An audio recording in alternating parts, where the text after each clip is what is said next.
Hello, സോജയാണ് കേട്ടോ.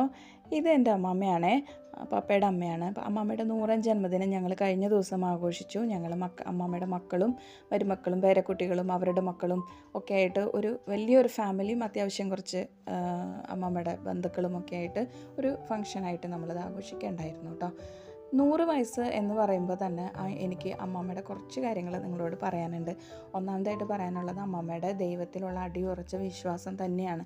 ആ വിശ്വാസം എന്ന് പറഞ്ഞാൽ അതിന് വേണ്ടി എന്ത് ത്യാഗം സഹിക്കാനും അമ്മമ്മ തയ്യാറുമാണ്. രണ്ടാമതായിട്ട് പറയാനുള്ളത് അമ്മമ്മയുടെ മനക്കരുത്താണ്.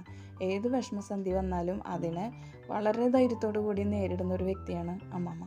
ഇനി പിന്നെ പറയാനുള്ളൊരു കാര്യം ആളുടെ ഒരു ജീവിതചര്യയാണ്. അതായത് ഈ വയസ്സിലും അമ്മമ്മ വളരെ കൃത്യമായിട്ട് കൊണ്ടുപോകുന്ന കുറച്ച് ജീവിതചര്യകളുണ്ട്. അത് തന്നെ ആയിരിക്കാം അമ്മമ്മയുടെ ഈ ഇത്രയും നാളത്തെ ഒരു ജീവിതത്തിൻ്റെ രഹസ്യം എന്ന് ഞാൻ വിചാരിക്കുന്നു. എന്തായാലും എല്ലാവരും വളരെ ഹാപ്പി ആയിരുന്നു. ഹാപ്പി ബർത്ത്ഡേ അമ്മമ്മ.